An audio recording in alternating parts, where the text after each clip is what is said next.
Donald Trump is actually farting in the courtroom and that it's very stinky around him. It's a putrid odor in the courtroom, and that Trump's lawyers are like repulsed by the scent and the smell.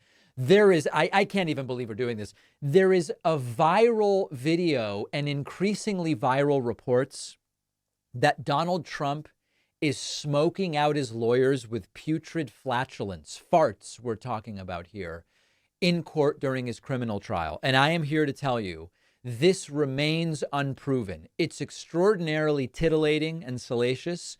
It could explain a bunch of different things that are going on. It might be the real gag order in court, for lack of a better term. But as far as I can tell, the only source we really have for these claims about Trump's farting is Ben Meiselas from Midas Touch. Now, I don't know Ben. I met Brett Meiselas when I was in D.C. meeting with the vice president. I don't know anything about his sources. This story has gone gigaviral.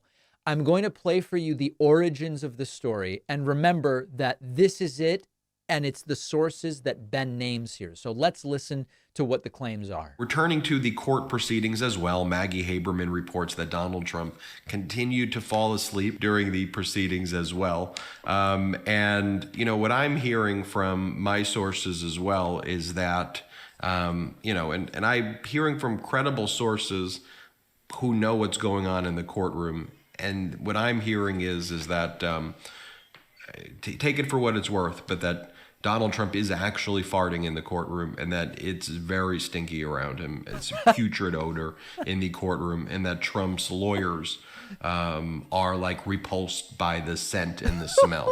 And I'm not just saying that to be like, oh, funny. I'm actually, you know, we have good sources there. Yeah. And I'm hearing it from actual credible people that as he's kind of falling asleep, he is actually passing gas. Yeah. And that his lawyers are really struggling with the smell. I love that line that the lawyers, this is really becoming a challenge for the lawyers in the courtroom. I think you'll actually start to hear more of that. But again, from real credible sources. Now, take it for what it's worth. They may be going off the record, on background and telling me that because of, it's the Midas touch, and they think that we want to hear that. So you could judge it how you want to judge it. Yeah. But real credible people who are there saying that it's putrid. It's absolutely putrid in the courtroom. Okay, so importantly, if you try to back this all up and figure out the sources, what you get to is just Ben mentioning he has sources. And if you look at Snopes says that it remains unproven. There is no evidence at this time, certainly not from any source that can be named. And they say that this is unproven. Now, of course, it's totally plausible that Trump is flatulent in court. We don't really know. It's all pretty suspect. What I will tell you is that as Donald Trump continues to sleep in court, there are questions about sedatives in the sense of how could he be so relaxed in such a setting, other than being a total sociopath who thinks they can't touch him. How could he be so relaxed that he is falling asleep? And it's sort of like, maybe it's that same sedation that's allowing flatulence to leak uncontrolled. But we're going to get into the drug stuff a little bit later. But as of right now, I can't believe how many folks in the audience interested in the Trump flatulence story. It is unproven as of this time, and maybe today as court gets going and initial testimony takes place, we'll see what the putridity, is that a word? The putridity surrounding Trump remains. So we'll take a very quick break. We will talk about the self-immolation outside of Trump's trial. It is wild what is going on. We will talk about a number of other things. So stay with us and make sure you're subscribed at youtube.com/The David Pakman Show.